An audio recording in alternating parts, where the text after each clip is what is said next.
नमस्कार दोस्तों, स्वागत है आपका आपके YouTube channel success study centre पर।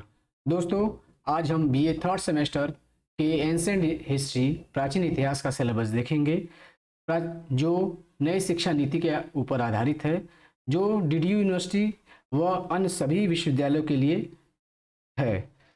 तो आपको BA third semester ancient history में 2 पेपर पढ़ना है, जिसमें से सबसे पहले पेपर का नाम है, उसका कोड है AAC 201 तथा पेपर का शीर्षक है, पाठ्यक्रम का शीर्षक है उत्तर भारत का राजनीतिक इतिहास 550 ईस्वी से राजपूत राजवंशों तक। मतलब हमें इस जो पहला लेसन है या पहला आपका जो पेपर है, इसमें आपको उत्तर भारत के राजनीतिक इतिहास के बारे में और किस 550 ईस्वी से राजपूत राजवंशों तक इस कालखंड के बीच में हमको उत्तर भारत के राजनीतिक इतिहास के बारे में पढ़ना है। इसमें से इस पेपर में 4 यूनिट हैं, आप देख सकते हैं। चारों यूनिट में पहला यूनिट का नाम जो है, इसमें जो मुख्य टॉपिक हैं, वो पहला है गुप्त वंश के पतन के बाद भारत की राजनीतिक स्थिति। मतलब गुप्त वंश के पतन के बाद भारत की राजनीतिक स्थिति किस प्रकार थी, उसका पतन कब हुआ, उसके अंतिम शासक कौन थे, उसका पतन का कारण क्या था और उसके बाद भारत की राजनीतिक स्थिति किस प्रकार बदली, इसके बारे में हमको पढ़ना है। और इसके अध्ययन के इसका दूसरा जो पॉइंट है या दूसरा टॉपिक है, इसमें अध्ययन के स्रोत पढ़ना है, पुरातत्व और साहित्यिक। अब जो गुप्त वंश के पतन जो हुआ था या उसके शासन काल में जो भी चीज़ें हुई या उसके बाद जो भी चीज़ें हुई, जो राजवंश हैं, उनके पुरातत्व व साहित्यिक अध्ययन के स्रोतों के बारे में हमको इसमें पढ़ना है।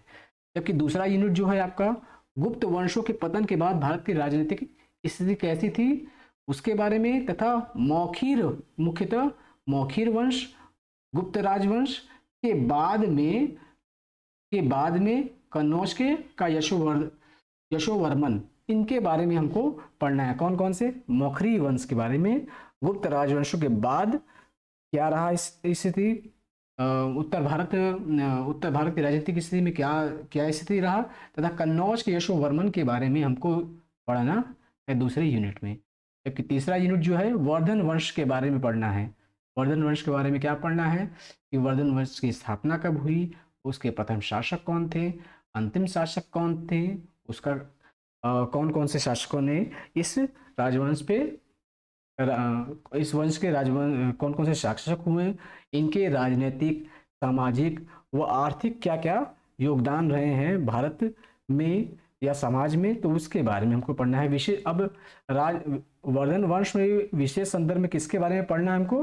प्रभाकर वर्धन और राज्यवर्धन व हर्ष के बारे में हमको मुख्यतः पढ़ना है। चौथा यूनिट जो है राजवंश, राजपूत शासकों की उत्पत्ति एवं योगदान। अब यहाँ पे हमको पढ़ना है राजपूत शासकों की उत्पत्ति कैसी हुई तथा उनका योगदान भारत में क्या रहा है।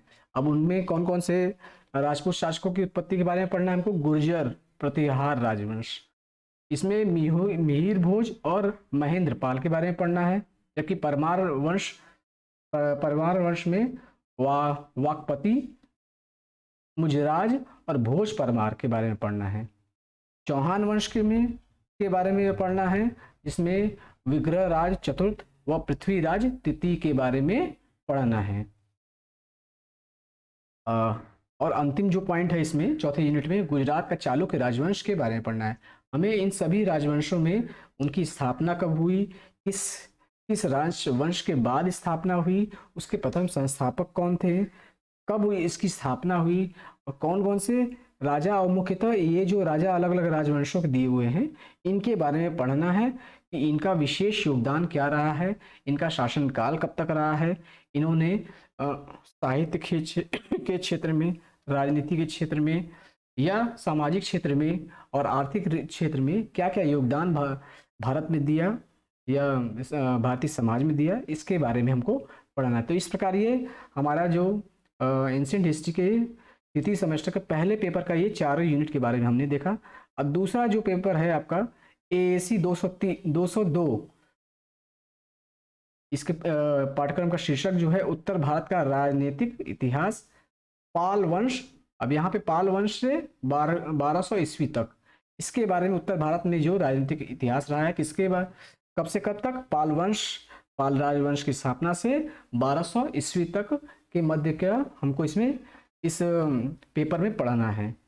इस पेपर में भी 4 यूनिट हैं, जिसमें से पहले यूनिट का नाम है पाल राजवंश, उत्पत्ति, गोपाल, धर्मपाल और देवपाल। तो हमको यहाँ पे पढ़ना है कि पाल वंश की उत्पत्ति कैसे हुई, कब हुई, तथा इसमें इस राजवंश में कौन कौन से शासक हुए, और विशेष रूप से किन शासकों के बारे में पढ़ना है, गोपाल, धर्मपाल और देवपाल के बारे में हमको पढ़ना है कि इन्होंने, इनका क्या योगदान रहा है और इनके शासनकाल की व्यवस्था कैसी थी, इसके बारे में हमको पढ़ना है। जबकि दूसरा यूनिट जो है आपका कलचुरी राजवंश के बारे में है, इसके प्रारंभिक इतिहास, लक्षीकर्ण, और इसमें मुख्यतः 2 राजा कौन कौन से, लक्षीकर्ण और यशकर्ण, इन दोनों के बारे में, ये दोनों कलचुरी राजवंश के शासक हैं और इनके बारे में हमको पढ़ना है, इनके विशेष योगदान के बारे में पढ़ना है।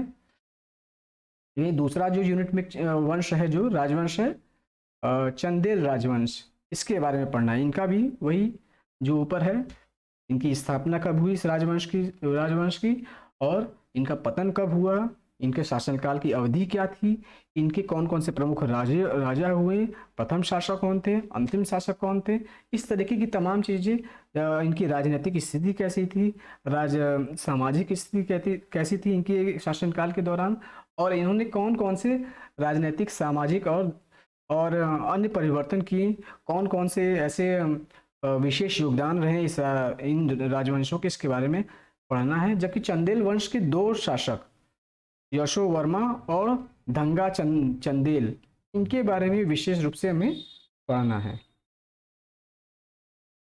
तीसरा जो यूनिट है गढ़वाल राजवंश से संबंधित है, जिसमें प्रारंभिक इतिहास के बारे में पढ़ना है, तथा मतलब गढ़वाल राजवंश का इसका प्रारंभिक इतिहास क्या रहा है उसके बारे में पढ़ना है, तथा दो शासक जो थे गोविंद चंद और जयचंद गढ़वा, इनके बारे में हमको विशेष रूप से इनके समस्त चीज़ों को, इनके समस्त योगदान को, इनके समस्त अन्य गतिविधियों, सभी गतिविधियों के बारे में इनको पढ़ना है।